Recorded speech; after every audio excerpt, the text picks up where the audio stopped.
सबसे पहला पॉइंट लिखा हुआ है, ईथर एल्कोहल मिक्सचर को हम नेटेलाइट के नाम से जानते हैं, which is a substituent of petrol. क्या आज से पहले कोई पेट्रोल का सब्स्टिट्यूएंट पढ़ा है? Power alcohol, 4 part petrol 1 part alcohol. आज आप पढ़ रही है नेटेलाइट। ईथर और एल्कोहल के मिक्सचर को कहते हैं, it is substituent of again petrol. बच्चों, ये जो ईथर होता है ये सुगंधित कंपाउंड है, प्लीजेंट ऑडर कंपाउंड होता है और ये एनेस्थेटिक होता है। बेहोश करने में इसका इस्तेमाल करते हैं। आज से पहले आपने बेहोशी के लिए पढ़ा था क्लोरोफॉर्म, आज आप पढ़ रही हैं ईथर। मैं आपको बताना चाहूंगा, हमारे केमिस्ट्री में सुगंधित 2 ही कंपाउंड होते हैं। अरे होते बहुत सारे होंगे, अपन को दोस्त मतलब एक ईथर, प्लीजेंट ऑर्डर, बहुत बढ़िया सुगंध होती है, भीगी भीगी खुशबू होती है, सूंघते सूंघते आनंद में बेहोश हो जाओगे। और दूसरा बच्चों होता है ईस्टर। बच्चों बोलो क्या? और ईस्टर की खुशबू में भी विशेष बात है। इसकी खुशबू में विशेष बात यह है कि फलों जैसी खुशबू आती है, फ्रूटी स्मेल। हाशिए पे लिख लो, हमें ना घूरो, फ्रूटी स्मेल होती है। जहां भी जो ईथर का जो स्मेल है वो परफ्यूम जैसी स्मेल होती है, लेकिन जो ईस्टर होता है बच्चों, इसका जो स्मेल होता है वो फ्रूटी स्मेल होता है। और बैड ऑर्डर में हमारे पास क्या है? आइसोसाइनाइड। क्या है? पूरी क्लास बोलेगी, carbyl amine reaction given by primary amine और सेकेंडरी एमीन, एलिफेटिक या एरोमेटिक, दोनों। अब जो प्रोडक्ट बनता है isocyanide, LH2 group convert into NC group. सुगंधित या बैड स्मेलिंग? सुगंधित कंपाउंड केमिस्ट्री में कितने हैं? एक बोलो, एक बोलो, एक बोलो, दूसरा बोलो। इसमें तो फलों जैसी किस्में और सेंट जैसी। ठीक है, चलिए आगे बढ़ते हैं। बच्चों, आज से पहले और आज तक तुमने पेट्रोल के कितने सब्स्टिट्यूएंट पढ़े? पावर एल्कोहल और 2-4 लोग तो ऐसे बेहोशी की नींद में बैठे होते हैं यहाँ पर, मतलब है नहीं। अभी नेटेलाइट पढ़ा तो बोलो ना, पावर एल्कोहल और पावर एल्कोहल में 4 part alcohol petrol 1 part alcohol, और यहां पर ईथर और एल्कोहल का मिक्सचर। आगे बच्चों अभी कॉपी में लिखा हुआ है साइक्लिक ईथर। क्या लिखा हुआ है? ध्यान दो सब लोग। The smallest cyclic ether is this. इसे बच्चों हम लोग कहते हैं ऑक्सीरेन। बेटा बोलो, क्या कहते हैं? फिर से बोलो, देखना, ऑक्सीरेन, ऑक्सीटेन, ऑक्सीलेन, और बोलो रेन टेन लेन, ऑक्सेन। बोलो नहीं, अरे बोलो नहीं। यहां पर देखिए 2 कार्बन का साइक्लिक ईथर है ऑक्सीरेन, या आप ऐसे बोल सकते हैं 3 मेंबर रिंग है ऑक्सीरेन। अगर आप 4 मेंबर रिंग बना दें ऑक्सीटेन, अगर आप 5 मेंबर रिंग बना दें तो ऑक्सीलेन, और अगर 6 मेंबर रिंग बना दें तो ऑक्सेन के आगे आप बहुत सारे बना सकते हो। 1 O और लगा दो तो डाई ऑक्सेन, 2 O और लगा दो तो ट्राई ऑक्सेन, वो खूब सारे बना सकते हो। ठीक है, कॉपी पर देखिए, ऑक्सीरेन, ऑक्सीटेन, ऑक्सीलेन, ऑक्सेन। आप जानते हो बच्चों, इस ऑक्सीलेन को ही हम लोग कहते हैं THF। हाइड्रोबोरेशन ऑक्सीडेशन में आपको THF मिला था, याद है? इधर देखिए बच्चों, हाशिए पे आप इसको बनाइए जरा, और पूरी क्लास इसका नाम बोल ले, फ्यूरॉन। बोलो क्या है? अब देखो, 1 पाई बॉन्ड काटा, 2 H लगा दिए, दूसरा पाई बॉन्ड काटा, फिर 2 H लगा दिए, तो कितने H लगाए? 4। तो इसको इसमें बदलने में तुमने 4 HO को ऐड किया तो नाम बन गया टेट्रा हाइड्रोफ्यूरॉन। आज समझ में आ गया होगा कि THF क्या होता है। It is tetrahydrofuran. हाशिए पर इसको बनाइए। हर चीज का समय आता है तभी चीजें समझ में आती। एक जगह पे सारी चीजें अगर समझाने लगी जाए तो इतना कंफ्यूजन पैदा हो जाएगा कि दिमाग खराब हो जाएगा। ठीक, तो बेटा एक बार सभी लोग बताएंगे, the smallest cyclic ether is oxirane. अब एक बार सभी लोग सिक्वेंसली नाम बोल दें, oxirane, oxetane, oxolane, oxane. Oxane के आगे मत बोला करो, वो डाई ऑक्सीन, ट्राई ऑक्सीन कुछ भी बनाइए। ठीक, फिर से हो जाए, ऑक्सीरेन, ऑक्सीटेन, ऑक्सीलेन, ऑक्सीन। बात क्लियर है? क्या हमारे बच्चों को ये समझ में आया कि ऑक्सीलेन को THF क्यों बोलते हैं? फ्यूरॉन में 4 हाइड्रोजनों को ऐड करो तो ऑक्सीलेन प्राप्त होता है, इसीलिए नाम पड़ गया है THF। ओके, अब सुना बच्चों, आपके इसमें नीचे डब्बा बना होगा।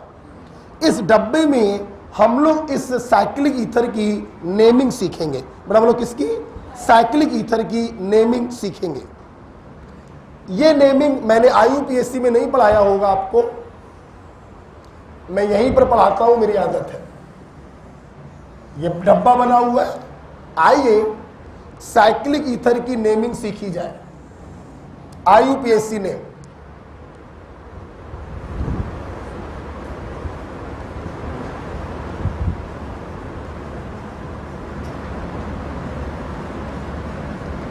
ऐसे बहुत से बच्चों को आता होगा, लेकिन कोई नहीं, जिसको ना आता हो वो देख ले। IUPAC naming of cyclic ether, बच्चों नजरें सामने। ये देखिए आपका साइक्लिक ईथर है।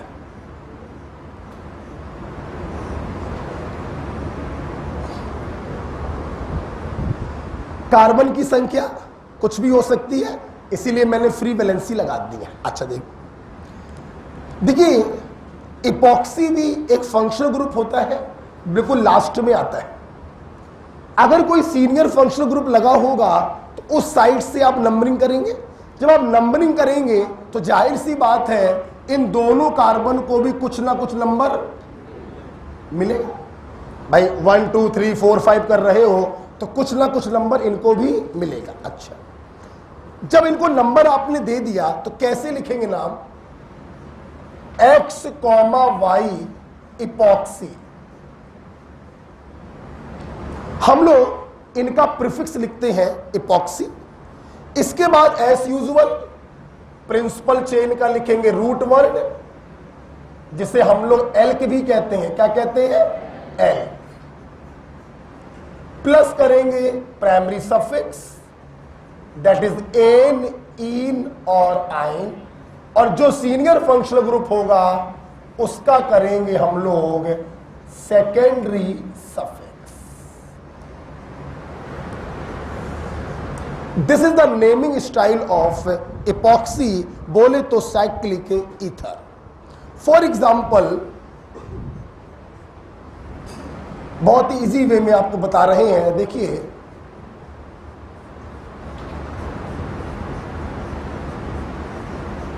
जैसे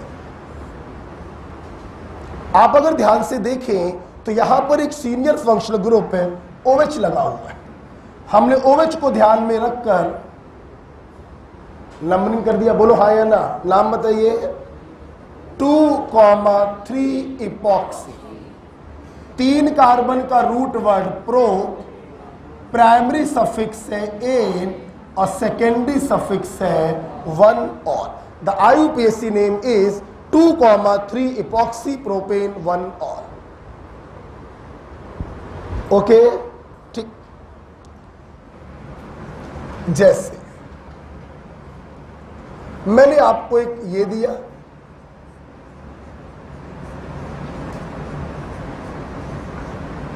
अब की बार कोई सीनियर फंक्शनल ग्रुप नहीं लगाया है, एक सब्स्टिट्यूएंट लगाया है Cl।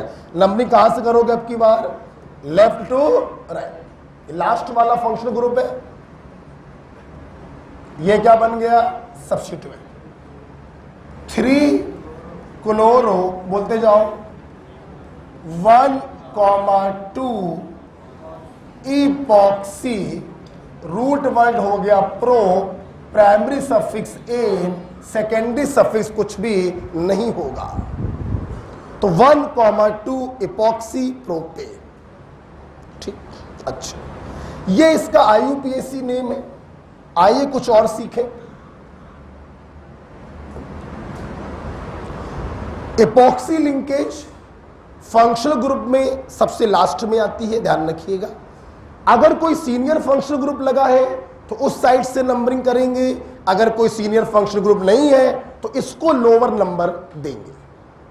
ठीक, नॉर्मल टर्म्स आपको मालूम है IUPAC में नेमिंग कैसे करी जाती है।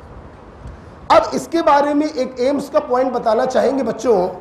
इसको बच्चों मोहब्बत में एपीक्लोरोहाइड्रिन भी कहते हैं। बोलो क्या कहते हैं? Epichlorohydrin. Question asked in AIIMS. AIIMS में सवाल आया एपीक्लोरोहाइड्रिन का IUPAC नाम बताइए। जब तक तुम्हें इसका स्ट्रक्चर नहीं मालूम होगा IUPAC कहां से कर लोगे? हाँ या ना? नेक्स्ट पॉइंट और सीखिए हमसे। देखो बेटा, अगर मैं इतनी चीज को छुपा लूं तो क्या ये ऑक्सीरेन है?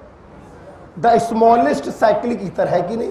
तो क्या मैं ये नहीं कह सकता कि स्मॉलेस्ट साइक्लिक ईथर में तुमने एक सब्स्टिट्यूएंट लगा दिया है क्लोरोमिथाइल? नहीं कह सकता। क्लोरोमिथाइल या मिथाइल क्लोरो? क्लोरोमिथाइल। तो आपने ये सब्स्टिट्यूएंट लगाया क्लोरोमिथाइल, तो इसका नाम आप ये भी लिख सकते हैं क्लोरोमिथाइल ऑक्सीरेन। ठीक है, पहला वाला नाम जो येलो कलर से लिखा है वो IUPAC नाम है, ये सब कॉमन नाम है और ये सब्स्टिट्यूटेड नेम है। ठीक, लिख लीजिए। अब जिसने IUPAC पढ़ा होगा उसके लिए ये सब नॉर्मल चीजें हैं, नहीं पढ़ा तो इससे ज्यादा समय हम नहीं दे पाएंगे।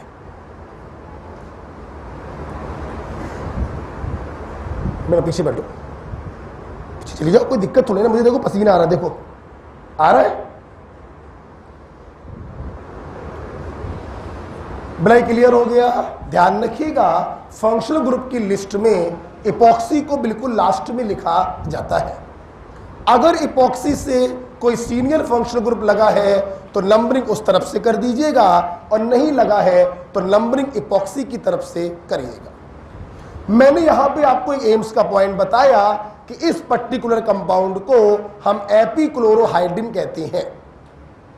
इसका एक नाम हम ऐसे भी लिख सकते हैं कि ऑक्सीरेन में एक H को हटाकर तुमने क्लोरोमिथाइल ग्रुप लगाया है, तो नाम बन गया क्लोरोमिथाइल ऑक्सीरेन।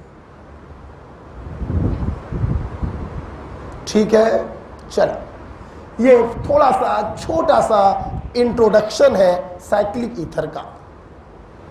ठीक, नेक्स्ट फटाफट बढ़िए आगे। एरोमेटिक ईथर, दो एग्जाम्पल लिखे हैं कॉपी पर, याद होना चाहिए। एरोमेटिक ईथर बच्चों तब कहते हैं जब एक एल्किल ग्रुप फिनाइल हो जाए। क्या हो जाए? फिनाइल। पहला वाला लिखा है मिथॉक्सी बेंजीन, सपने में भी भूलना मत, इसका दूसरा नाम होता है एनीसॉल। क्या होता है? जोर से बोलो। और इथॉक्सी बेंजीन को फिनेटॉल कहते हैं। बोलो क्या कहते हैं? बोलो क्या कहते हैं? ठीक, एक और करके दिखाओ इसी में नाम। दो हो गए, एक और करके दिखाओ जरा, देखें कितने लोग करते हैं। ऊपर दे रहे हैं।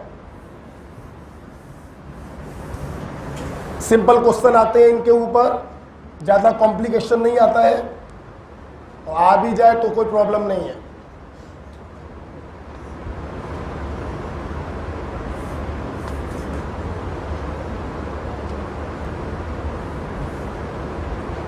हाँ, ये दे देते हैं।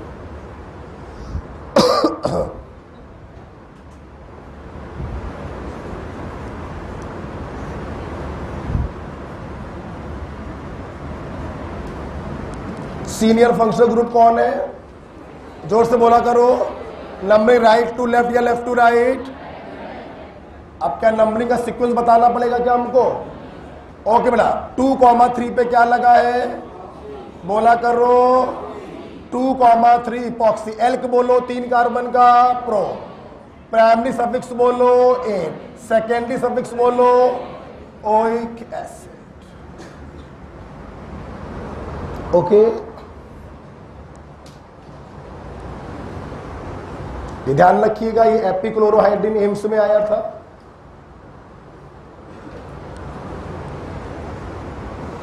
ठीक है, किन्हीं 2 एरोमेटिक ईथर के नाम बताइए। एनिसोल और फिनेटॉल। जोर से बोलो, जोर से बोलो। एनिसोल किसे कहते हैं? Methoxy benzene. फिर से बोलो, फिनेटॉल किसको कहते हैं? आवाज नहीं आ रही, आवाज नहीं आ रही। नेटेलाइट किसे कहते हैं? Ether alcohol mixture. Substituent of, substituent of. हमारी केमिस्ट्री में किन्हीं 2 सुगंधित कंपाउंडों के नाम बताओ। ईथर और, ईथर और। फ्रूटी स्मेल किसकी है? केले जैसी स्मेल, पपाया स्मेल, अमरूद जैसी, पाइनएप्पल जैसी। कोई दिक्कत है क्या? अच्छा, क्या इपॉक्सी का आईयूपीसी नाम सीख गए हैं? It is X, Y epoxy. Root word primary suffix secondary. Epoxy functional group की लिस्ट में सबसे लास्ट में। अगर इससे कोई सीनियर लगा है तो नंबरिंग वहां से करिए, अगर नहीं लगा तो नंबरिंग इपॉक्सी की तरफ से करिए। बाकी सारी चीजें आप आईयूपीएससी में अच्छे से जानते हैं कि ये रूट वर्ड क्या है, ये प्राइमरी सफिक्स क्या, ये सब मैं बताने वाला नहीं। ओके, चलिए बच्चों आगे जा रहे हैं, प्रिपरेशन की तरफ हम लोग जा रहे हैं। क्या मेरी क्लास तैयार है? ओके, सुनेंगे सब लोग।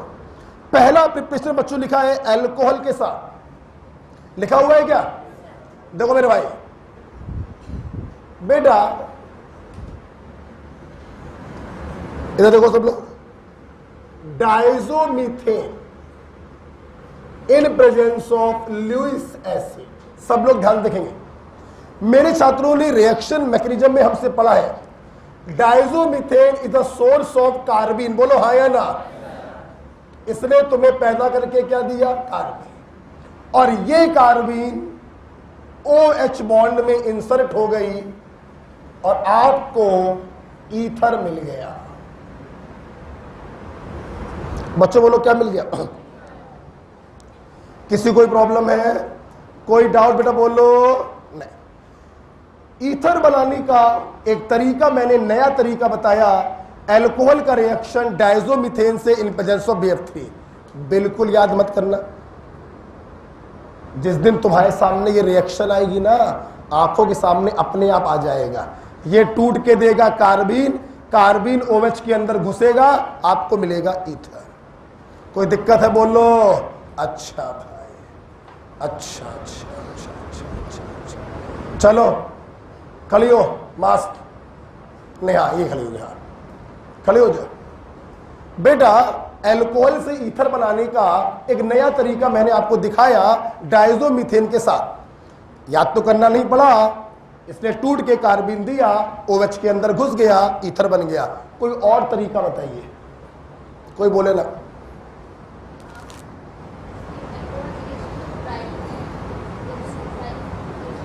ट्राई को try moist AgO, dry AgO। दीदी ड्राई AgO, चलो तुमने कुछ बोला तो अच्छा है, एटलीस्ट तुम्हें आधा अधूरा याद है। ड्राई AgO एल्कोहल से नहीं कराते थे, एल्किल हैलाइड से, बट लकली उससे भी ईथर ही बनता था। सिमेट्रिकल या अनसिमेट्रिकल? सिमेट्रिकल। यस, चलो थोड़ा तुमने बोला। आज तो मोगेम्बो खुश नहीं हुआ क्योंकि आपने ड्राई AgO को एल्कोहल पिला दिया। ये पॉसिबल नहीं है बेटा, ये एल्किल हैलाइड से रिएक्शन करता है तब ईथर बनाता है। क्लियर हो गया? क्लियर हो गया? अब बताइए मैंने पूछा था एल्कोहल से क्या बना, कैसे बनाएंगे? चलो कान पकड़ लो, कान पकड़ो, खड़े हो जाओ। हाँ, मास्क अच्छा लग रहा है तुम्हारा मास्क, खड़े हो जाओ। नया खरीदा है तुमने, ये कान ये कैसे पकड़ रही हो? चलो बैठो। एल्कोहल से बनाइए ईथर।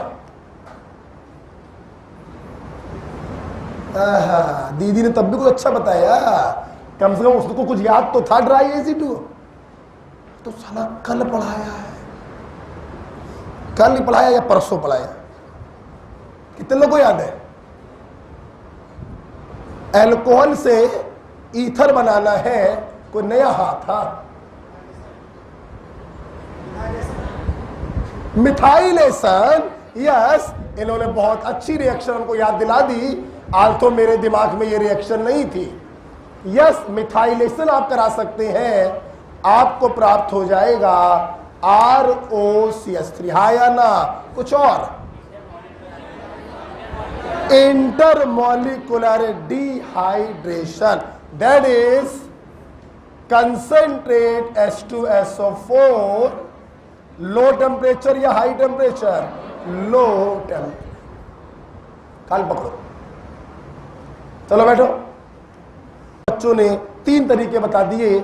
नया तरीका देखा एल्कोहल का रिएक्शन डायजोमीथेन से, पुराना तरीका है मिथाइलेशन, पुराना तरीका है इंटरमॉलिक्यूलर डिहाइड्रेशन, उससे भी पुराना तरीका है एल्किल हैलाइड का रिएक्शन ड्राई सिल्वर ऑक्साइड से। हाँ या ना? और बच्चों एक मेथड और है जो सबका बाप है, विलियमसन सिंथेसिस। खड़ी हो। विलियमसन सिंथेसिस बताइए क्या होता है? आवाज नहीं है।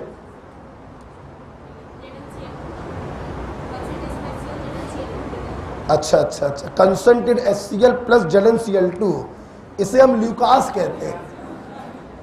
ऊपर देखो, विलियमसन सिंथेसिस क्या है जानती हो बेटा? इसके ऊपर मैंने आधा घंटा दिया था, आधा घंटा। कान पकड़ो, गाल नहीं छुओ, कान पकड़ो। कौन बताएगा विलियमसन सिंथेसिस? हाँ बताओ, चुटकी। हाँ, क्या बात, बिल्कुल सही बताया, पूरे कॉन्फिडेंस से बताया।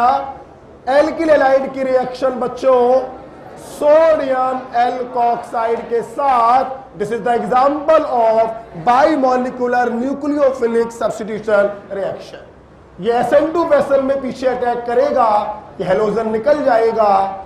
सिमेट्रिकल और अनसिमेट्रिकल दोनों ईथर बनाए जा सकते हैं, हाँ या ना? जबकि ड्राई AgO से हमें सिर्फ सिमेट्रिकल ईथर बनेगा। बोलो क्या? बेटा बेटा तूने बड़ा अच्छा बताया। अब लगे हाथ, इसको पूरा कंप्लीट कर दो। पहला question, must be, must be. Secondary tertiary हुआ तो एलिमिनेशन हो जाएगा, और विनाइल फिनाइल हुआ तो कुछ नहीं होने वाला, क्योंकि बॉन्ड हो जाता है पार्शियल। ये साला कुछ भी हो सकता है, या ना? तो आपके सामने आज ईथर बनाने के कितने मेथड लिखे? 1 2 3 4 5। सिर्फ एक नया था, दैट इज डायजोमीथेन। क्लियर हुआ? याद आ गया सबको? बैठो बेटा। बच्चों प्रॉपर्टी में चलना है। पहला पॉइंट जो लिखा है बड़ा प्यारा पॉइंट है, 2 कार्बन और 3 कार्बन के ईथर गैस होते हैं, जबकि बाकी सारे होते हैं बच्चों लिक्विड। क्या होते हैं? खड़ी हो यादव जी। 2 कार्बन और 3 कार्बन का ईथर गैस होता है, बाकी सारे लिक्विड होते हैं। ठीक है, कुछ ऐसा ही पॉइंट फर्स्ट चैप्टर एल्केन में पढ़ाया था, है?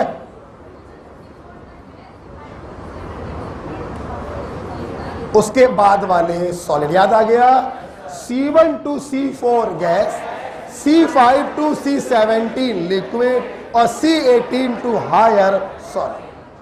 परेशान ना हो, तुम्हारा पहला साल है ना, आराम से पढ़ो, बस पढ़ती रहो, डिप्रेशन में नहीं आना है, सिर्फ पढ़ती रहो, जरूर अच्छा होगा। क्लियर हो गया बेटा? तो ध्यान रखो बेटा, ईथर में 2 कार्बन और 3 कार्बन के ईथर जो होते हैं वो गैसियस होते हैं, उसके हायर वाले लिक्विड होते हैं।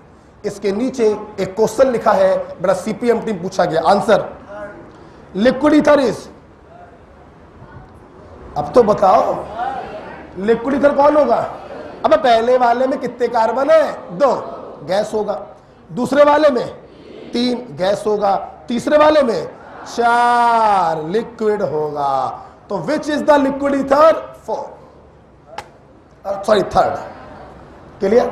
2 कार्बन और 3 कार्बन के जो ईथर होते हैं वो गैसियस होते हैं और हायर ईथर जो होते हैं वो लिक्विड होते हैं। कोई डाउट बच्चों? नेक्स्ट पॉइंट, ईथर के पास बच्चों क्या कंस है? सब लोग बोलो। जब कंस नहीं है तो पोरवाल जी के 3 आदमियों से रिएक्शन, सोडियम से, सोलाबाइट से, एसिड डेरिवेटिव से, ग्रिगनॉड से। अब बेटा मेरी बात तो सुनो, ग्रिगनॉड से ईथर रिएक्शन नहीं करेगा, पक्का पक्का।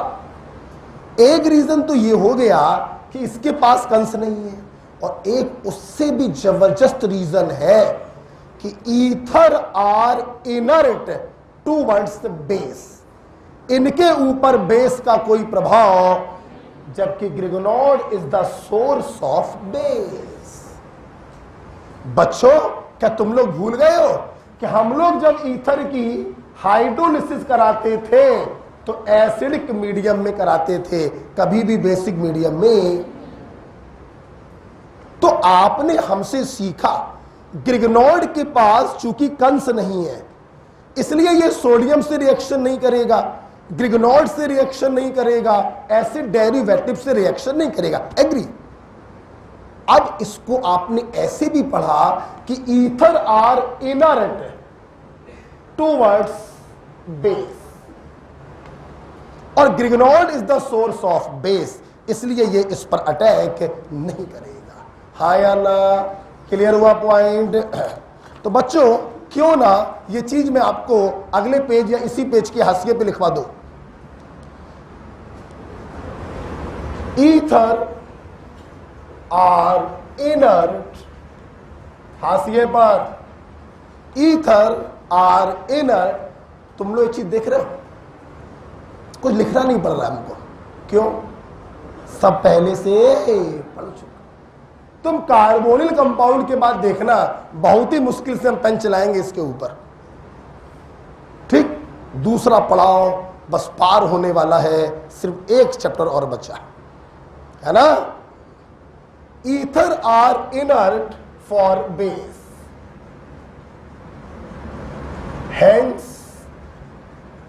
hence their most of reaction are carried, बोलो in, बोलो एसिडिक मीडियम।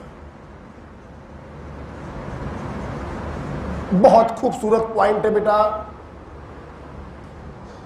कोई टक्कर का नहीं है इसके बॉलीवुड में, वरना नाम ले लेते हम। बहुत ही खूबसूरत point, ether are inert towards base, इसीलिए ईथर की मोस्ट ऑफ द रिएक्शंस बच्चों एसिडिक मीडियम में होती है। इसके नीचे मैं एग्जांपल डलवाना चाहूंगा बेटा, बताइए क्या हुआ?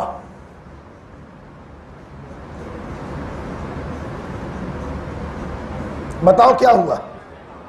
कुछ तो होगा, कुछ कुछ होता है, कुछ भी नहीं होता है। हार्मोनल डिसऑर्डर,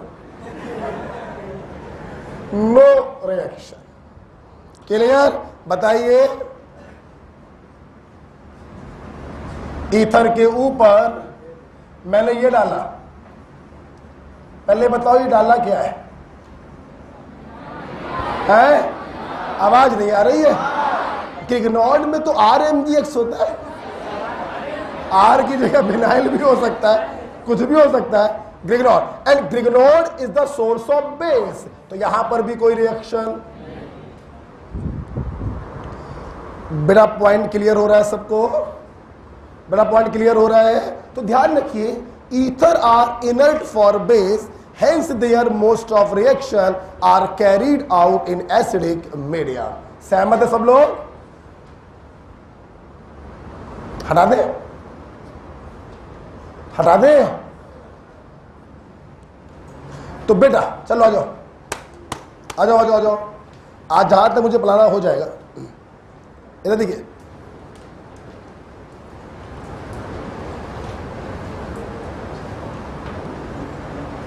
बोले आज 4-5 लोगों ने कान पकड़े हैं, कल मुर्गा बनाएंगे।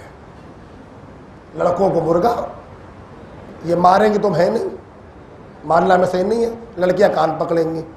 ठीक, आज जल्दी बिठा दिया है, अगली क्लास है लंबा लंबा, ध्यान रखना। ठीक है। हाँ, हमारी क्लास में कुर्सी बनाई जाती थी। कुर्सी बने हो कभी? है? हाँ, कोचिंग स्कूल में अक्सर टीचर लोग कुर्सी बना देते थे। हवाई जहाज नहीं बने हो? हवाई जहाज ही बनाया जाता था। खैर आ जाओ बेटा, फटाफट उत्तर देंगे। मुझे कोई 2 एरोमेटिक ईथर के नाम बताइए। आवाज बहुत तेज आनी चाहिए। Anisole is methoxy benzene, phenetole is है हमें साइक्लिक ईथर को सीक्वेंस में नाम बोल डालो। Oxirane, oxetane, oxolane, oxy. 3 member, 4 member, 5 member, 6 member cyclic ether. क्या इपॉक्सी लिंकेज समझ गए हो? क्या उसका आईयूपीएसी नाम समझ गए हो? अगर सीनियर लगा तो नंबरिंग वहां से करो, सब्स्टिट्यूएंट लगा नंबरिंग एपॉक्सी करो। यहां पे हम लोग लिखते हैं x,y epoxy plus root word, उसके आगे और पीछे की चीजें आपको मालूम है। प्राइमरी सफिक्स, सेकेंडरी सफिक्स और यहां पे सब्स्टिट्यूएंट के प्रीफिक्स, वो सब आपको पहले से आता है। बच्चों, किस किस कार्बन की ईथर गैस होते हैं? C2 और 2 कार्बन और 3 कार्बन के ईथर गैस होते हैं। हायर ईथर लिक्विड होते हैं, हाँ या ना? बच्चों एक बात बताओ, क्या ईथर के पास कंस है? क्या सोडियम से करेगा? सोडामाइड से? RMgX से? एसिड डेरिवेटिव से? अच्छा बच्चों, वैसे देखो बच्चों होता क्या है, एसिड डेरिवेटिव से रिएक्शन कर सकता है ईथर, लेकिन अगर आप किसी लुईस एसिड को ले, किसको ले? लेकिन इतना डिटेल में जानने की जरूरत आपको नहीं। आप सिंपल पोरवाल सर की भाषा पढ़िए। कंस नहीं है तो पोरवाल सर के 3 आदमियों से रिएक्शन नहीं, और कराने को हम एसिड डेरिवेटिव से रिएक्शन करा सकते हैं अगर क्या ले ले कोई लुईस एसिड। ठीक है, आपको पढ़ने की जरूरत नहीं। अच्छा बेटा, अब बेटा हम लोग एक स्टेप आगे जा रहे हैं।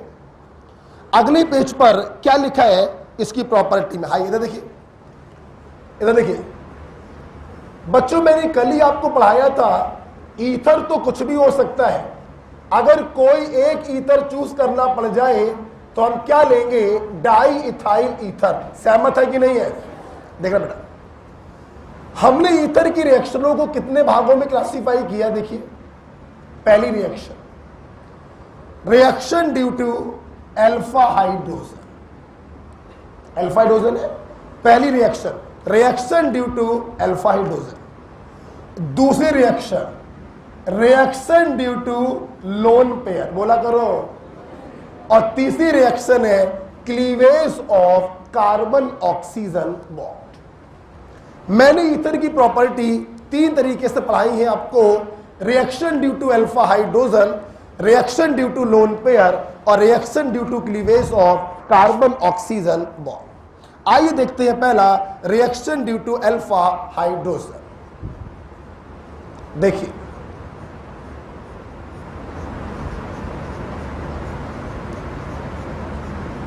हम लोग जब ईथर को ऑक्सीडाइज करते हैं इन प्रेजेंस ऑफ सनलाइट, बेटा बोलो किसकी प्रेजेंस में? देखिए क्या होगा, ये जो O2 है बेटा, ये अल्फा कार्बन और अल्फा हाइड्रोजन के बीच में इंसर्ट हो जाता है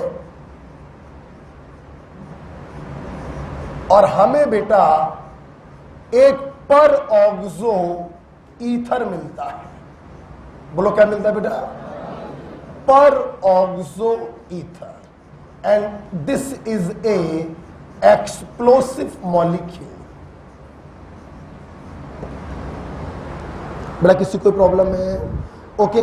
जब ईथर का रिएक्शन या ईथर का ऑक्सीडेशन सूरज की रोशनी में करते हैं तो ये ऑक्सीजन अल्फा कार्बन और हाइड्रोजन के बीच में इंसर्ट हो जाता है और हमें परऑक्साइड लिंकेज प्राप्त होती है। इस कंपाउंड को हम लोग कहते हैं per oxo ether, and this is a explosive. कोई प्रॉब्लम है? आपके सामने पहली रिएक्शन थी reaction due to alpha hydrogen. अपनी कॉपी पर देखिए। जानते हो बेटा, hence ether sample can never be evaporated till dryness. देखिए मेरी बात सुनिए, एक बोतल में ईथर भरा हुआ है, बोलो क्या? जाहिर सी बात है, हो सकता है कि सूरज की रोशनी अंदर चली गई हो, थोड़ा सा एयर अंदर चला गया हो, तो ये पॉसिबिलिटी है कि उस बोतल में इसके साथ साथ ये भी हो। बिल्कुल पॉसिबल है। जैसे क्लोरोफॉर्म की बोतल में फॉजीन गैस की संभावना होती है, वैसे ही ईथर के सैंपल में परऑक्सो ईथर की भी संभावना होती है। हाँ या ना? ध्यान से अगर आप लोग देखें तो ईथर की तुलना में परऑक्सो ईथर का मॉलिक्यूलर वेट 32 यूनिट ज्यादा होगा। हाँ या ना? यह भारी होगा कि नहीं होगा? इसलिए कभी भी ईथर के सैंपल को हम ड्राइनेस तक इवेपोरेट नहीं करते। अदरवाइज लास्ट में आपको परऑक्सो ईथर मिलेगा जो एक्सप्लोसिव होता है, विस्फोट हो जाएगा, कांच की बोतल फट जाएगी, टुकड़े कहां कहां घुसेंगे, प्रॉब्लम होगी। क्लियर हो रही बात? इसलिए हम लोग ईथर के सैंपल को कभी भी ड्राइनेस तक इवेपोरेट नहीं करते। पता चला ये क्या है? बोतल है, इसमें ईथर है, बोलो हाँ या ना? और जाहिर सी बात है थोड़ा बहुत डॉट से दिखा दे रहे परऑक्सो ईथर को। तुमने इसको गर्म किया, ईथर जो है उड़ता गया, ईथर उड़ता गया, ईथर उड़ता गया, क्योंकि मॉलिक्यूलर वेट कम है, बॉइलिंग पॉइंट होगा कम, फटाफट उड़ता गया। और अगर तुमने पूरा ईथर उड़ा दिया तो अंत में सिर्फ क्या बचेगा? डॉट। डॉट मतलब क्या हो जाएगा? विस्फोट। इसलिए ईथर के सैंपल को कभी भी ड्राइनेस तक इवेपोरेट नहीं करते। क्लियर हो गया point? Next point, test of peroxo ether. हमें देखिए, जैसा कि मेरे बच्चे जानते हैं कि ईथर को हम बेहोशी में इस्तेमाल करते हैं। किसमें? सुहा दियो, ईथर भी पहुंचा अंदर, परऑक्सो ईथर भी पहुंचा अंदर, मान लो अंदर विस्फोट की जाए, है अच्छा खासा भाई और मरमुरा जाएगा साले। ठीक, ऐसा हो नहीं सकता, लेकिन वो अलग बात है, मजाक में बोल दिया मैंने। तो हम लोग बच्चों ईथर के अंदर परऑक्सो ईथर है या नहीं है इसकी टेस्टिंग करते हैं। क्या करते हैं बच्चों? मेरी बात ध्यान से सुनिएगा सब लोग, कभी याद नहीं करना पड़ेगा। आपको यह मालूम होना चाहिए कि परऑक्साइड लिंकेज जिसके अंदर भी होती है वो कंपाउंड काम करते हैं ऑक्सीडाइजिंग एजेंट। एग्जाम्पल के तौर पर हाइड्रोजन परऑक्साइड, एग्जाम्पल के तौर पर बेरियम परऑक्साइड। जिसके अंदर भी परऑक्साइड लिंकेज बच्चों होती है वो अमूमन ऑक्सीडाइजिंग एजेंट की तरह काम करते हैं। तो मुझे मालूम था अगर तेरे अंदर परऑक्सो ईथर हुआ तो तू ओए के तरह काम करेगा। देखना मैंने क्या किया, ईथर का सैंपल लिया, आज के बाद कभी रटना मत बेटा, समझ लो। सैंपल लिया ईथर का, ठीक, थोड़ा सा इसमें Fe+2 डाला, ठीक, और थोड़ा सा डाला पोटेशियम थायोसाइनेट। बोलो क्या डाला? Potassium thiocyanate. आइए आइए,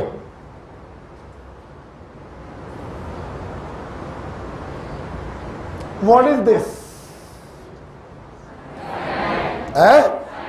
साइनाइड, आइड लास्ट में आएगा, IDE, साइनाइड। साइनाइड में लगा दिया O। साइनेट, बोलो बोलो। और बच्चों हमारी केमिस्ट्री में तुम जानते ही हो, जब भी O को हटा के सल्फर लगाते हैं तो शब्द इस्तेमाल करते हैं थायो। बोलो बे, if this is cyanate ion then this is thiocyanate ion. बोलो बे क्या? अब बताओ ये क्या है? Potassium thiocyanate. मेरी पता नहीं कैसी आदत है, कभी भी किसी चीज को डायरेक्ट नहीं लिखवाते हैं ना कभी समझाते हैं, पूरा आपको बेसिक पर ले जाते हैं और कैसे वो आयन बना हमने बताया। अब बताओ इसको याद करोगे? तो cyanide, cyanate, thiocyanate and potassium thiocyanate का फार्मूला ये रहा। अब देखना, हमने ईथर की सैंपल में बच्चों Fe+2 डाला, पोटेशियम थायोसाइनेट डाला। इफ ब्लड रेड कलर, खून जैसा लाल रंग आपको दिखाई पड़े तो समझ जाना इंप्लाइज पर oxo ether is present. Don't worry, एक अक्षर याद नहीं कर पाऊंगा। कैसे? अब सुनना बेटा, ये जो रेड कलर होता है ना बेटा, ये रेड कलर होता है बच्चों फेरिक थायोसाइनेट का। बच्चों लोग किसका होता है? किसका होता है? Ferric thiocyanate. ये याद होना चाहिए कि फेरिक थायोसाइनेट खून के जैसा लाल कलर का होता है। अब देखना मजा, देखना मजा। कायबे हमने डाला था Fe+2, लाल रंग आने का मतलब है ये Fe+2 किसमें ऑक्सीडाइज हुआ? और ऑक्सीडाइज तब हो सकता है जब बर्तन में कोई ऑक्सीडाइजिंग एजेंट हो। Ether is not oxidising agent, it must have per oxo ether. उस पर ऑक्सो ईथर ने इस फेरस को फेरिक में ऑक्सीडाइज किया होगा, फिर उस फेरिक ने इससे कंबाइन करके खून जैसा लाल रंग शो किया। अब बताओ भूलोगे? अब हमें देखो, बोलो। मैंने ईथर की सैंपल में Fe+2 और पोटेशियम थायोसाइनेट डाला, अगर खून जैसा लाल रंग आ गया, इसका मतलब फेरस को किसी ने किसमें बदला? बोला करो। और किसी को ऑक्सीडाइज करने की ताकत होती है OA के पास। किसके पास? ईथर OA होता है या परऑक्सो ईथर? इसका मतलब सैंपल में परऑक्सो ईथर उपस्थित। क्लियर? सेम देखना, सेम हमने ईथर के सैंपल में पोटेशियम आयोडाइड डाला along with स्टार्च पेपर। बेटा बोलो क्या? समझना मेरी बात, रटना मत। If violet colour implies per oxo ether is present।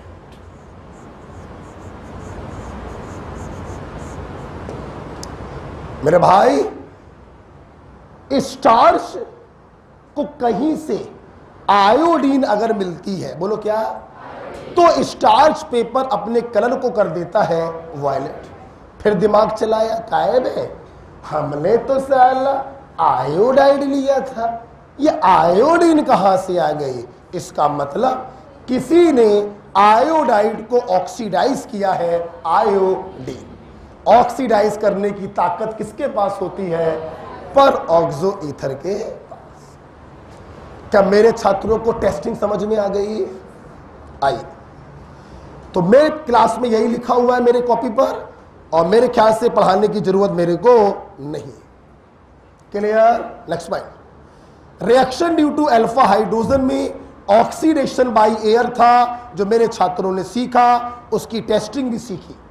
अब लिखा हुआ है reaction due to lone pair. मैं बिल्कुल नहीं पढ़ाने वाला, आयनिक इक्विलिब्रियम आज ही रिवाइज करके आए हो, आपको मिल गई होगी।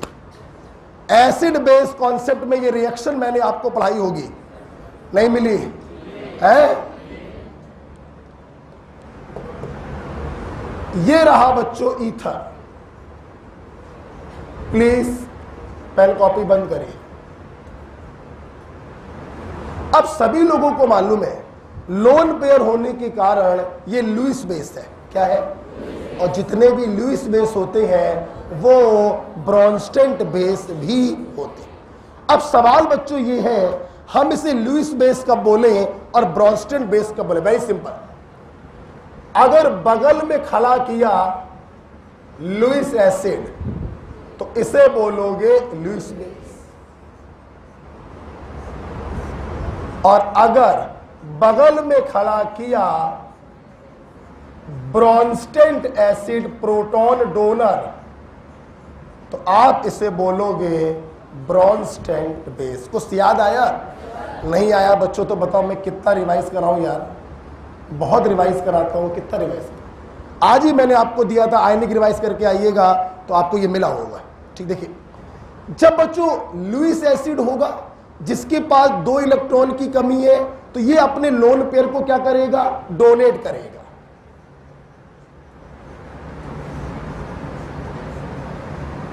शायद आपको याद आ गया हो, बिल्कुल ऐसे ही रिएक्शन लिखवाई थी हमने। याद आया कुछ? बने हुए इस एडक्ट को बच्चों ऑर्गेनिक केमिस्ट्री की भाषा में ईथीरेट कहते हैं। बोलो क्या कहते हैं? बोलो क्या कहते हैं? ईथीरेट। याद आया? अगर बगल में ब्रॉन्स्टेंट एसिड रखेंगे तो यहां पे प्रोटॉनों का आदान प्रदान होगा।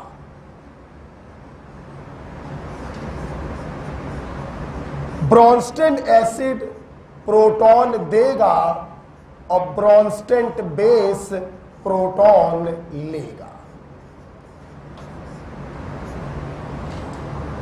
नहीं याद आया? देखिए आपकी कॉपी में लिखा हुआ है लुईस बेस सिग्नेचर, आगे ये रिएक्शन लिखी है, जो लिखना चाहो लिख लो।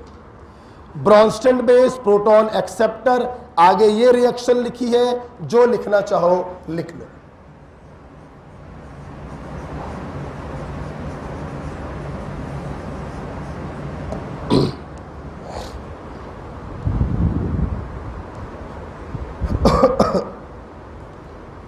ओके,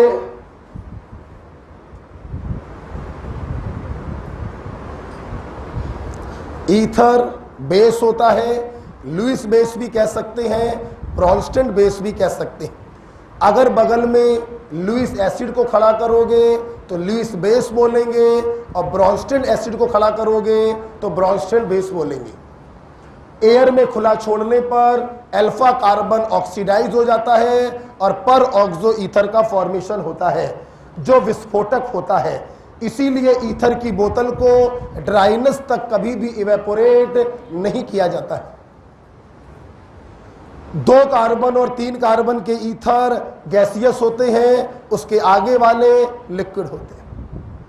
बच्चों ग्लिसरॉल का डिहाइड्रेशन करवा दीजिए, एक्रोलीन मिलेगा। Glycerol with HI limited allyl iodide, glycerol with HI excess isopropyl iodide, glycerol with oxalic acid 110 formic acid, glycerol with oxalic acid 220 allyl alcohol, glycerol with concentrate HNO3 in presence of concentrate H2SO4, GTN glyceryl trinitrate. Explosive होता है। क्या होता है? जल्दी से शुरुआती cyclic ether का sequentially name बोल डालो। Oxirane, oxetane, oxolane, oxane. Is it clear? किन्हीं 2 एरोमेटिक ईथर के नाम बोलिए।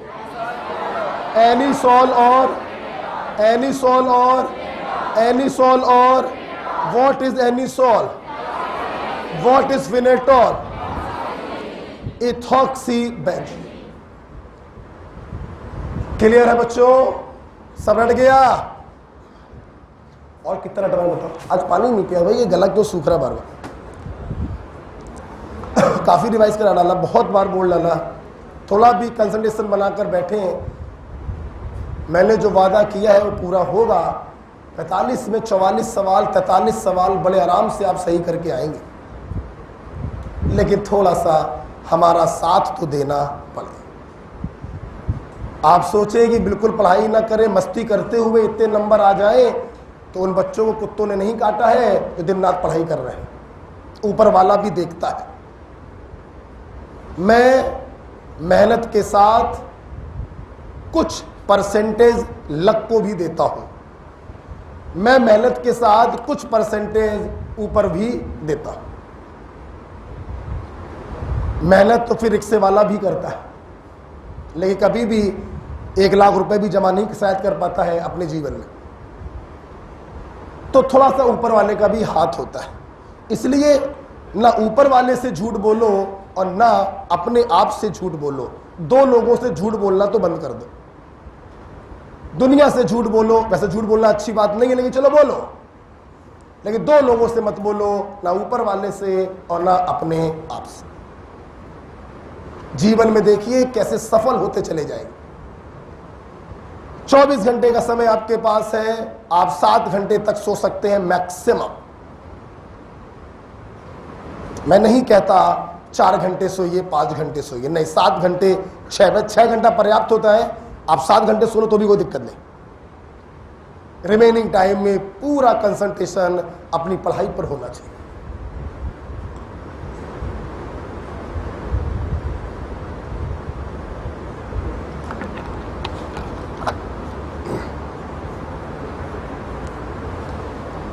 कल टेस्ट है, आज आपको विलियमसन सिंथेसिस नहीं आती, क्योंकि मालूम है दुनिया इधर से उधर हो जाए, कल के पेपर में विलियमसन सिंथेसिस पे सवाल जरूर होगा, क्योंकि इतनी महत्वपूर्ण रिएक्शन है। वो अलग बात है, नहीं होगा, कल में नहीं दिया है, लेकिन आपको याद नहीं है कल पेपर है। तो इस प्रकार की घटनाएं घटित होंगी तो थोड़ी सी समस्या हो सकती है। समझ रहे ना मेरी बात बेटा? लास्ट बच्चों, reaction due to cleavage of ROR bond. जवानों, मैं मुश्किल से 2 मिनट भी नहीं लूंगा, फटाफट बोलो, ये सब पढ़ा चुका हूं।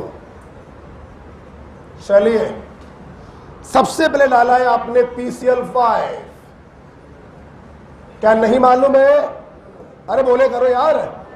कार्बन ऑक्सीजन बॉन्ड कटेगा और प्रत्येक बॉन्ड के लिए एक क्लोरीन Cl को मिले, कार्बन को मिलेगा। क्या बन गया बेटा? 2 मॉलिक्यूल ऑफ इथाइल क्लोराइड। बच्चों,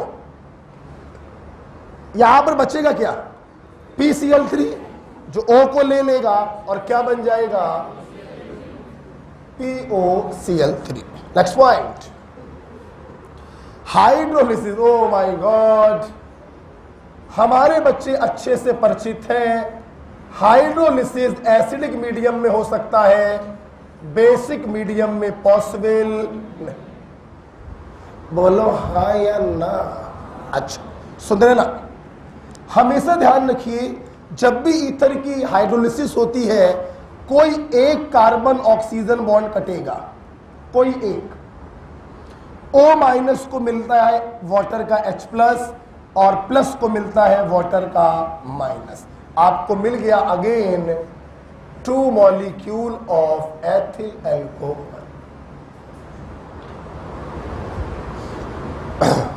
ओके, हमारे बच्चे ध्यान दें, हाइड्रोलिसिस जब एसिडिक मीडियम में होती है तो या तो SN1 मैकेनिज्म होती है या फिर SN2 मैकेनिज्म होती है। आपको इससे कोई मतलब नहीं होना चाहिए SN1 होगा या SN2। वेरी सिंपल, किसी एक कार्बन ऑक्सीजन बॉन्ड को काटो, माइनस को दे दो प्लस और प्लस को दे दो माइनस। कोई दिक्कत है क्या? तो बच्चों, इस प्रकार से हमने PCl5 की रिएक्शन देखी और हाइड्रोलिसिस हम लोगों ने देखा कैसे होता है, एल्कोहल बनता है। इसके आगे 2-3 रिएक्शन बेटा और लिखी हुई हैं, वो हम आपको कल बताते हैं। ठीक है? अच्छा, तो ओके, आज की क्लास यहीं पर करते हैं।